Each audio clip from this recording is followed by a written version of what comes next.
Hello viewers, welcome to my educational channel. आज के class में मैं क्लास 12 के मैथ्स का रिलेशंस एंड फंक्शंस का लेक्चर नंबर 5 स्टार्ट करने जा रहा हूं।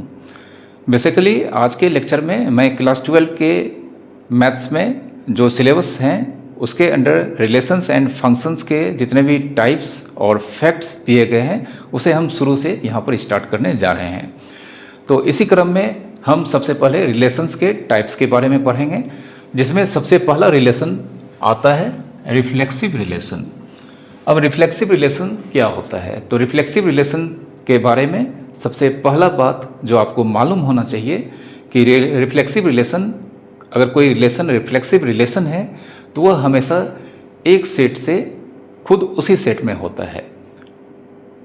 तो कोई भी रिलेशन जब एक सेट से उसी सेट में डिफाइंड होता है तो हम उसे रिलेशन इन सेल्फ कहते हैं। यानी कि अगर कोई रिलेशन रिफ्लेक्सिव रिलेशन होगा तो it is relation in self होगा। It is relation in self. ठीक है। उसके बाद जो दूसरा कंडीशन है उससे पहले हम यहाँ पे लेट कर लेते हैं। Let R is a relation on set X. ठीक है। दूसरा जो सबसे अहम कंडीशन है जो होना ही चाहिए रिफ्लेक्सिव रिलेशन होने के लिए, उससे पहले हम एक रिलेशन जिसका नाम आर है और यह सेट एक्स से एक्स में डिफाइंड है, जिसे कहा जाता है on set X. On set X means from set X to X. ठीक है। तो अब इस रिलेशन आर को रिफ्लेक्सिव होने के लिए जो सबसे इम्पॉर्टेंट कंडीशन है, सबसे इम्पॉर्टेंट कंडीशन मतलब अगर यह नहीं होगा तो रिफ्लेक्सिव रिलेशन होगा ही नहीं, तो वह कंडीशन यह है कि order pair A comma A must belongs to R. ठीक है। इस रिलेशन आर के अंदर ऑर्डर पेयर ए कॉमा ए टाइप के एलिमेंट इस रिलेशन आर के अंदर होने ही चाहिए। अब यहाँ पे इसके अंदर जो दोनों एंट्रीज हैं ए और ए, ये दोनों सेम होने चाहिए और ये ए जो एंट्रीज है ये अपना वैल्यू सेट एक्स से लेगा। तो here A belongs to set x.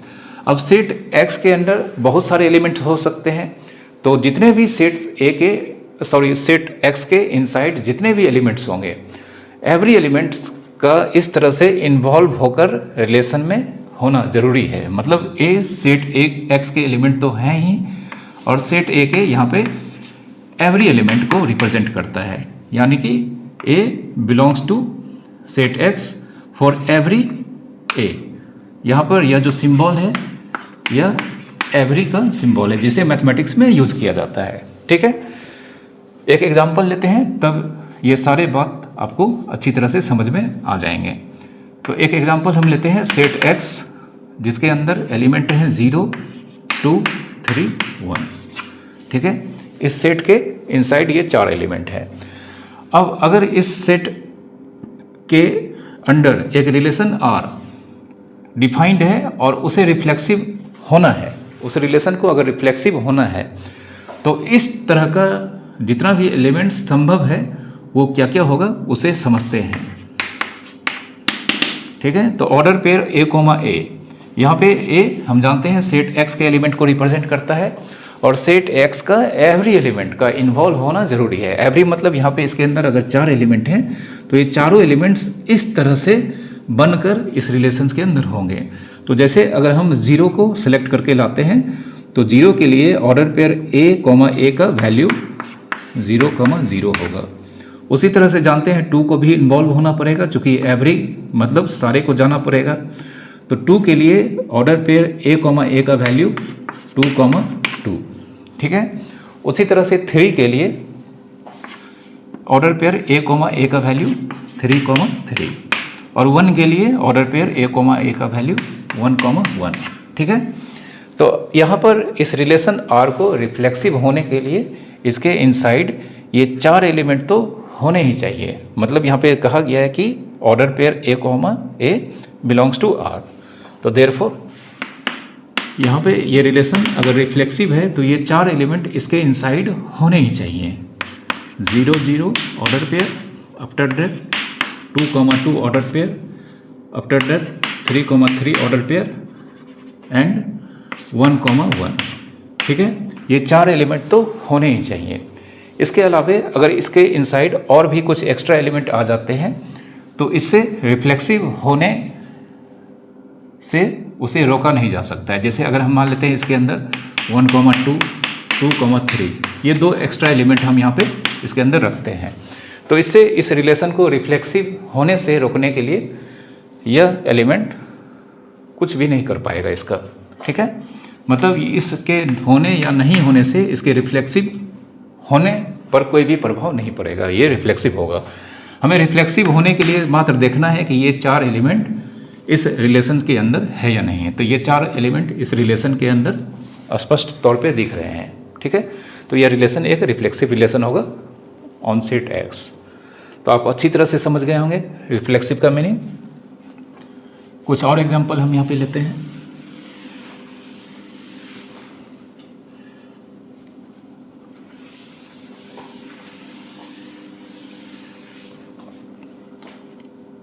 एक सेट ले यहाँ पे एज्यूम करते हैं, लेट सेट ए जिसके इनसाइड 0, -1, 5 ये 3 एलिमेंट हैं, ठीक है।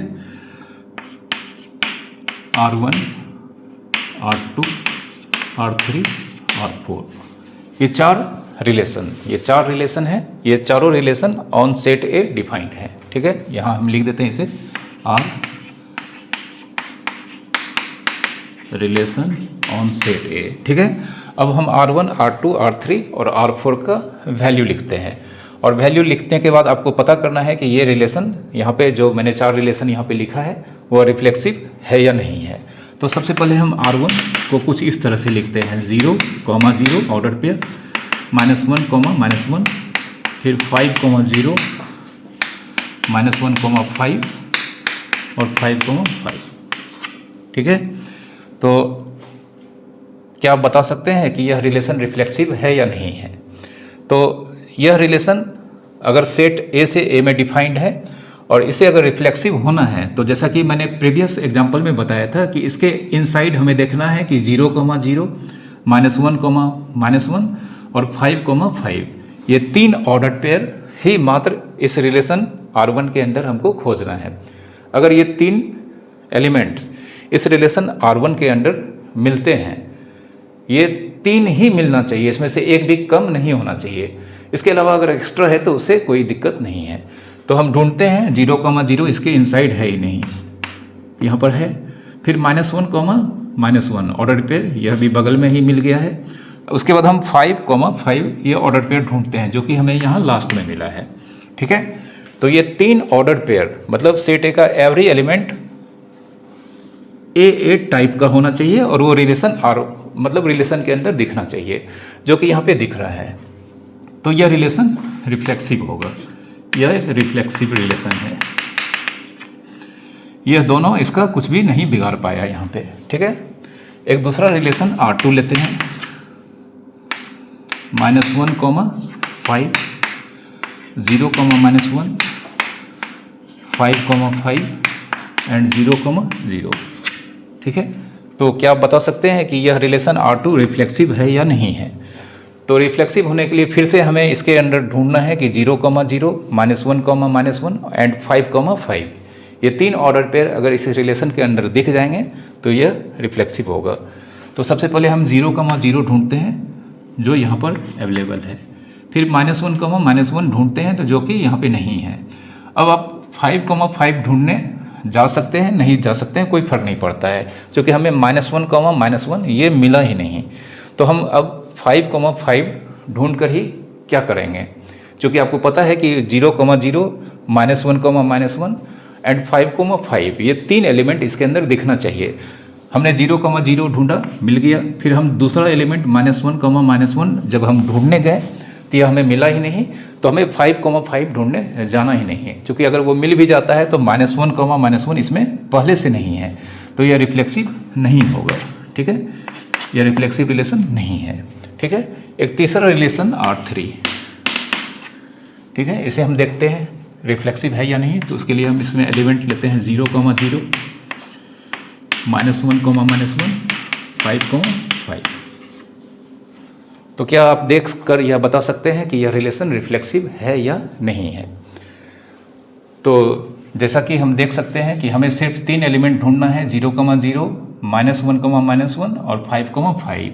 ये 3 एलिमेंट यहाँ पे एग्जैक्टली 3 एलिमेंट ही जो रिफ्लेक्सिव होने के लिए यहाँ पर सेट ए से सेट ए में होना चाहिए, वो मात्र 3 एलिमेंट ही इस रिलेशन R3 के अंदर हैं।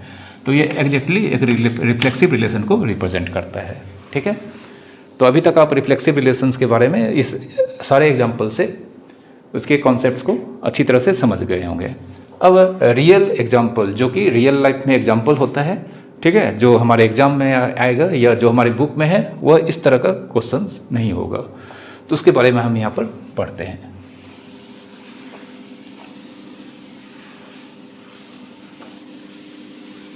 उसके पहले आपको एक बात और हम बता देते हैं कि अगर R is relation on X, ठीक है, अगर एक रिलेशन R है ऑन सेट X से X में डिफाइंड है, तो दो ऐसे रिलेशन सेट X से X में होंगे जो ऑलवेज रिफ्लेक्सिव होंगे। ठीक है, तो देन पहला identity relation on X and दूसरा universal relation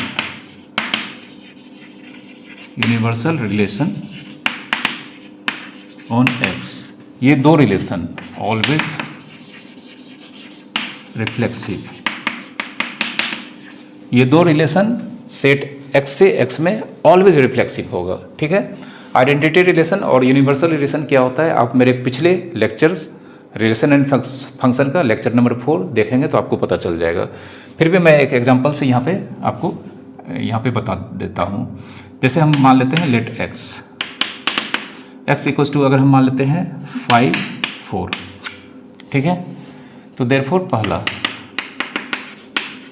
identity relation on x, जिसे हम I x से रिप्रेजेंट करते हैं। ठीक है, आप मेरे लेक्चर नंबर 4 को देखेंगे तो उसमें आइडेंटिटी रिलेशंस के बारे में मैंने बताया है।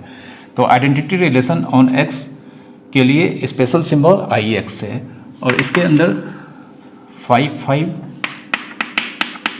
एंड 4, 4 ये दो एलिमेंट ही आएंगे।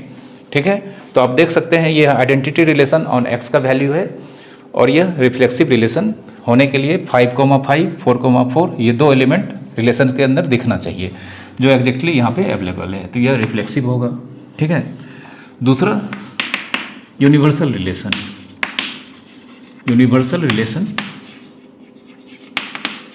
ऑन x, ये एक्चुअल में x एंड x का कार्टेशियन प्रोडक्ट के बराबर होता है। तो x ये कार्टेशियन प्रोडक्ट है, ठीक ना, तो x क्रॉस x हम निकालते हैं, x क्रॉस x। तो x क्रॉस x का वैल्यू यहाँ पे 5, 5, 5, 4, फिर 4, 5 एंड 4, 4। ठीक है, दो सेट का कार्टेशियन प्रोडक्ट कैसे निकाला जाता है आपने मेरे प्रीवियस लेक्चर्स को देखा होगा तो आप जानते होंगे, या पहले से ही सेट थ्योरी को आपने अगर स्टडी किया है अच्छा से तो दो सेट का कार्टेशियन प्रोडक्ट कैसे निकाला जाता है ये आपको पता होगा। ठीक है, तो यहाँ पे यूनिवर्सल रिलेशन ऑन x जो कि x क्रॉस x का वैल्यू होता है, इसे हमने यहाँ पे फाइंड किया है। अब हम ढूंढते हैं इसके अंदर 5, 5 और 4, 4 है या नहीं है। तो आप देख सकते हैं यहाँ पे 5, 5 और 4, 4 ये दो एलिमेंट रिफ्लेक्सिव होने के लिए इसमें होना चाहिए था, तो यहाँ पर यह है, तो यह भी एक रिफ्लेक्सिव रिलेशन होगा। तो एक सेट से दूसरे सेट में अगर रिलेशन डिफाइंड है तो उसमें दो relation identity relation and universal relation, ये दोनों रिलेशन ऑलवेज रिफ्लेक्सिव रिलेशन होंगे, ये आपको याद रखना है। ठीक है,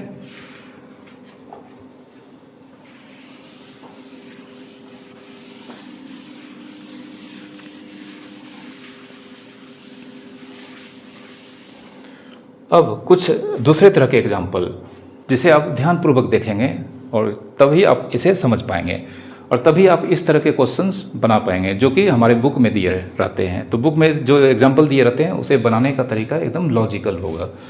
तो कुछ एग्जाम्पल हम यहाँ पे देखते हैं। सबसे पहले एक सेट लेते हैं। लेट एक सेट है जिसमें कहा गया है x बिलोंग्स टू n। ठीक है, सेट ए रिप्रेजेंट कर रहा है all element of x where x belongs to n and x less than मान लेते हैं 3। ठीक है, x लेस देन 3 ये जानते हैं, ये सेट का सेट बिल्डर फॉर्म कहलाता है। ठीक है, and R is relation on A, और R का यहाँ पे दिया गया है कि R के अंदर जो भी एलिमेंट होंगे order pair A B, A greater than equals to B। ठीक है, ये R के अंदर यहाँ पे जो ऑर्डर पेयर होंगे उसके लिए यहाँ पे कंडीशन है कि फर्स्ट एंट्री हमेशा सेकेंड एंट्री से ग्रेटर देन इक्वल्स टू होना चाहिए। तो हम यहाँ पे चेक करते हैं यह रिलेशन रिफ्लेक्सिव है या नहीं है। ठीक है, तो सबसे पहले ए जो कि यहाँ पे सेट बिल्डर फॉर्म में दिया गया है, हम इसे टेबुलर फॉर्म में कन्वर्ट कर लेते हैं। तो सेट ए के इनसाइड जो भी एलिमेंट एक्स है वो नेचुरल नंबर है और वो नेचुरल नंबर लेस देन 3 है। तो जानते हैं मात्र 2 ही नेचुरल नंबर 1 और 2 इसके अंदर आएंगे। ठीक है, अब आर का वैल्यू फाइंड करते हैं, इस रिलेशन आर का वैल्यू फाइंड करते हैं। ठीक है, तो सबसे पहले हम देखते हैं कि अगर हम 1 से क्या 1 से क्या 1 ग्रेटर देन इक्वल्स टू 1 होता है? तो हाँ होता है, 1 ग्रेटर देन इक्वल्स टू 1 ये ट्रू है। तो 1, इसे हम इस रिलेशन आर के अंदर लिख सकते हैं, चूँकि ये 1 ग्रेटर देन इक्वल्स टू 1 ये ट्रू है। 1 ग्रेटर देन 1 नहीं है, लेकिन 1 इक्वल्स टू 1 होता है।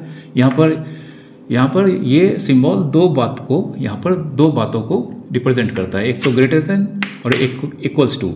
इन दोनों बातों में से अगर कोई एक बात भी सही हो जाता है तो इस रिलेशन को ट्रू माना जाएगा। तो अगर हम इसे ढक देते हैं तो 1 इज ग्रेटर देन 1 जो कि सही नहीं है, लेकिन अगर हम ऊपर वाले को ढक देते हैं तो 1 इज इक्वल्स टू 1 जो कि सही है। तो यहाँ पे दो पॉसिबिलिटीज में से चूँकि एक पॉसिबिलिटीज यहाँ पे सही है, इसलिए यह रिलेशन ट्रू होगा। तो रिलेशन आर के अंदर ऑर्डर पेयर ए बी होने के लिए कंडीशन है कि जो पहला एंट्री ए है वो दूसरा एंट्री से ग्रेटर या इक्वल होना चाहिए।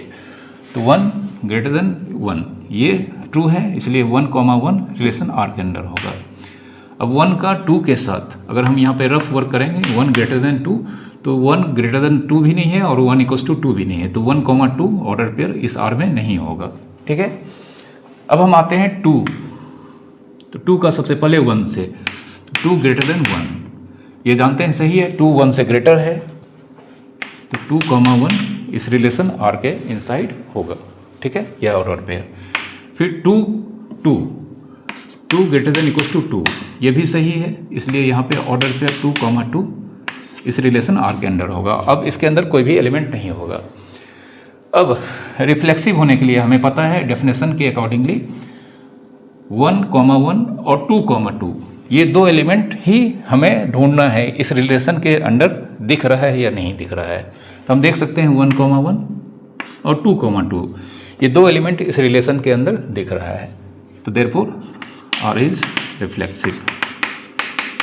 तो यह जो एग्जाम्पल है इसमें रिलेशन आर रिफ्लेक्सिव रिलेशन को रिप्रेजेंट करता है।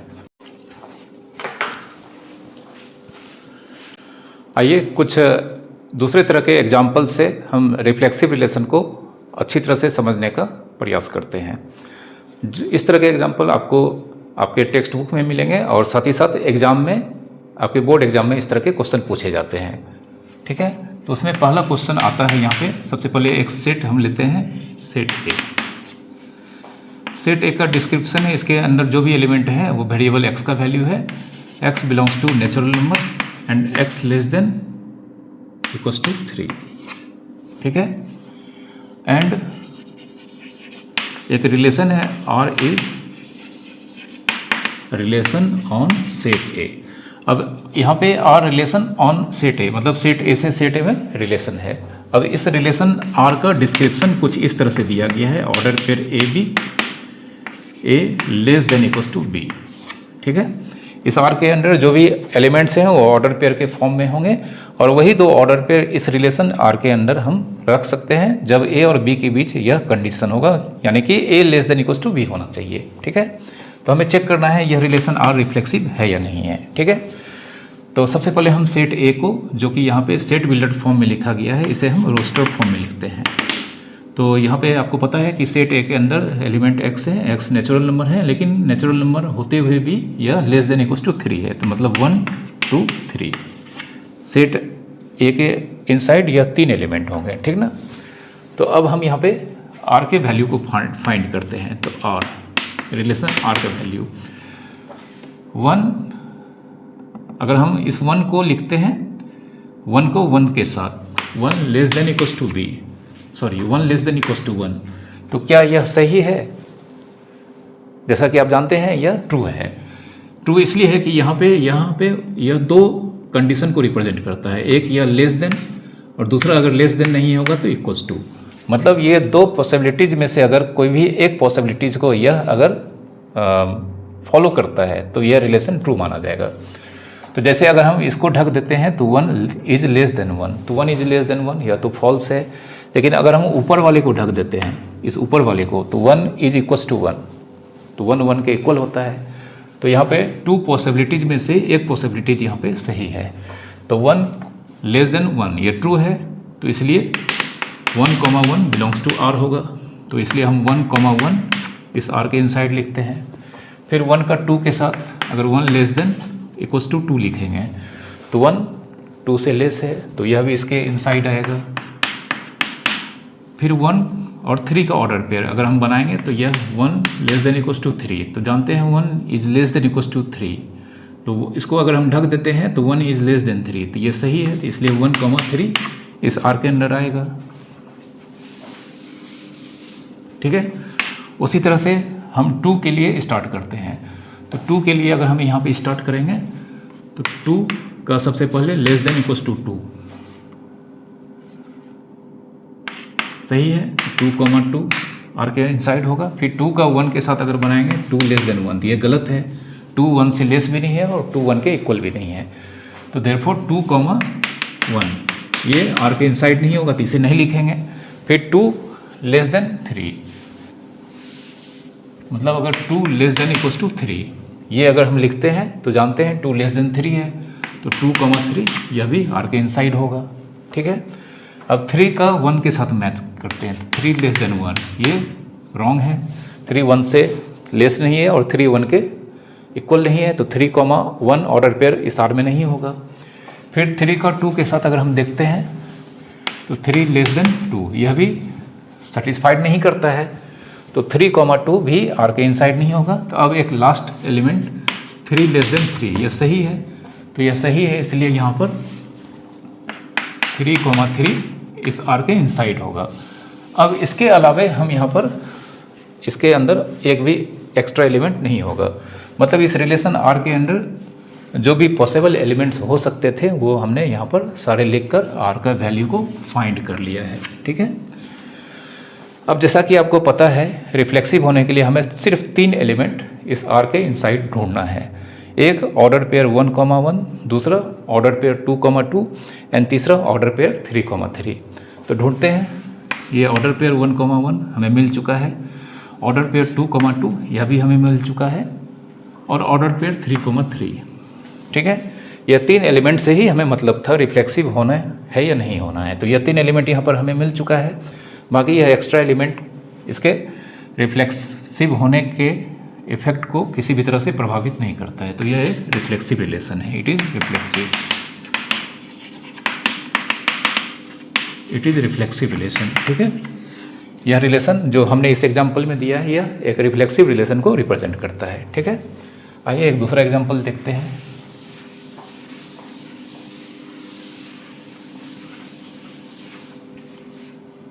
Let P X is a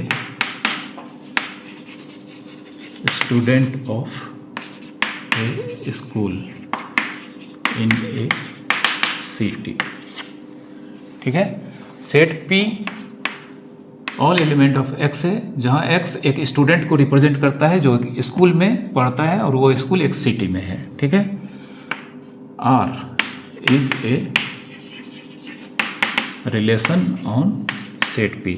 यहाँ पे एक रिलेशन है जिसका नाम आर है और यह रिलेशन सेट पी पे डिफाइंड है। एंड इसका डिस्क्रिप्शन दिया गया है यहाँ पे, आर एक्स कॉमा वाई, ठीक है, x and y read in same school, ठीक है। इस आर के अंडर जो भी एलिमेंट्स होंगे जानते हैं वह एलिमेंट ऑर्डर पेयर होंगे। अब यह order pair x comma y इस रिलेशन आर के अंडर तभी होंगे जब यहाँ पे लिखा गया है कि एक्स एंड वाई ये दोनों सेम स्कूल में पढ़ते हों, ठीक है। तो सेम स्कूल में पढ़ते हों, तो अब हमें पता करना है इज आर रिफ्लेक्सिव, ठीक है। ये क्वेश्चन है हमारा कि क्या यह रिलेशन आर रिफ्लेक्सिव है या नहीं है। तो यह क्वेश्चन थोड़ा सा हटके है, क्योंकि यहाँ पर इस सेट पी के इनसाइड जो भी इंडिविजुअल एलिमेंट है उसके बारे में कुछ भी पता नहीं है। सिर्फ यह इन्फॉर्मेशन है कि इसके अंदर जो भी एलिमेंट है वो स्टूडेंट होंगे एक स्कूल के जो एक खास सिटी में मौजूद है। अब ना तो सिटी का नाम है ना इस स्कूल के बारे में डिस्क्रिप्शन, कुछ भी पता नहीं है कि उस स्कूल में कितने बच्चे हैं। हाँ, लेकिन हमको पता है कि उस स्कूल में जो भी बच्चे होंगे वह इस सेट पी के एलिमेंट्स होंगे, ठीक है। तो अब हमें रिफ्लेक्सिव चेक करना है, तो इस क्वेश्चन को हम थोड़ा दूसरे ढंग से बनाएंगे, ठीक है। दूसरे ढंग से बनाएंगे मतलब जो रिफ्लेक्सिव होने के लिए कंडीशंस बताया गया है, क्या बताया गया है कि every element a comma A belongs to R, इस तरह का एलिमेंट रिलेशन आर में दिखना चाहिए। अगर हम ये यहाँ पे इस तरह का रिलेशन को लिखकर ट्रू प्रूव कर देते हैं तो यह रिलेशन रिफ्लेक्सिव हो जाएगा, ठीक है। तो हम क्या करते हैं, एक वेरिएबल यूज करते हैं, let x comma x belongs to R. जानते हैं रिफ्लेक्सिव होने के लिए सिर्फ हमें उस तरह का एलिमेंट रिलेशन में देखना है, खोजना है जो ए कॉमा ए टाइप का होना चाहिए, ऑर्डर पेयर ए कॉमा ए टाइप का होना चाहिए। तो हमने यहाँ पे let x comma x belongs to यह रिलेशन आर, ऐसा है, हमने इसे लेट किया है। अब यहाँ पे x belongs to set P, for every x belongs to set P, ठीक है। इसे हम लिख देते हैं for every x belongs to set P. यहाँ पे ये जो एक्स इस ऑर्डर पेयर के अंदर है, यह एक्स इस सेट पी का एलिमेंट है और ये चीज़ हमने यहाँ पे मेंशन कर दिया है कि यह सेट पी का एवरी एलिमेंट को रिप्रेजेंट करता है, ठीक है। अब देखिए आगे चल के यह जो हमने लेट किया है अगर वो ट्रू हो जाता है तो हमने यहाँ पर x जो कि सेट p के एवरी एलिमेंट के बारे में कहा गया है तो उस तरह का सारा एलिमेंट इस रिलेशन R में होगा। तो यहाँ पे हम सबसे पहले x, x belongs to R होने के लिए हमें इस तरह का स्टेटमेंट बनाना होगा। तो हम देख सकते हैं कि अगर x, y R में है तो हमारा स्टेटमेंट बनेगा x and y read in same school. तो यहाँ पे चूंकि x के प्लेस पर भी x है और y के प्लेस पर x है तो मेरा स्टेटमेंट बनेगा therefore x and x read in same school. अब इस स्टेटमेंट को पढ़कर अगर हम जज करेंगे तो पाएंगे यह स्टेटमेंट ट्रू है, क्योंकि पहला स्टूडेंट x और दूसरा स्टूडेंट x दोनों सेम ही स्टूडेंट है और दोनों के बारे में कहा गया है कि यह सेम स्कूल में पढ़ता है। तो यह तो किसी भी स्टूडेंट के लिए हमेशा सही होगा, क्योंकि अगर मान लेते हैं एक x राहुल नाम का स्टूडेंट है तो दूसरा x भी वही राहुल होगा। And Rahul read in same school, मान लेते हैं वो स्कूल DAV पब्लिक स्कूल इन दिल्ली है तो Rahul read in DAV public school Delhi, तो यह सही होगा। उसी तरह से x के जगह पे अगर हम मान लेते हैं x के जगह पे एक दूसरा स्टूडेंट ले लेते हैं जैसे Sanjeev read in same school, तो वह भी सही होगा। यानी कि यह स्टेटमेंट इस सेट P के एवरी स्टूडेंट के लिए सही होगा, एवरी स्टूडेंट के लिए यह स्टेटमेंट ऑलवेज ट्रू होगा। तो यह ट्रू हो गया तो इसे हम लिखते हैं इट इज़ ट्रू। तो इट इज़ ट्रू, यह जो हमने यहाँ पे लिखा है, यह इसको जो हमने इनिशियली स्टेटमेंट माना है कि order pair x, x belongs to R, यह अल्टीमेटली लॉजिकली यहाँ पर ट्रू पाया गया है। ठीक है, तो मेरा यह मानना जिसे डिफाइन किया गया है रिफ्लेक्सिव रिलेशन होने के लिए a, belongs to R for every x belongs to P, इस तरह का यहाँ पे जो डेफिनेशन में बात कहा गया है कि x, x belongs to R for every x belongs to P, यह ट्रू हो गया। तो देयरफॉर इट इज़ रिफ्लेक्सिव। ठीक है, यह रिफ्लेक्सिव होगा। तो आज के क्लास में इतना ही रहने देते हैं। नेक्स्ट क्लास में हम सिमेट्रिक रिलेशंस के बारे में बात करेंगे और साथ ही साथ इसके और भी अच्छे अच्छे एग्जाम्पल्स को हम सॉल्व करेंगे। Thank you for watching.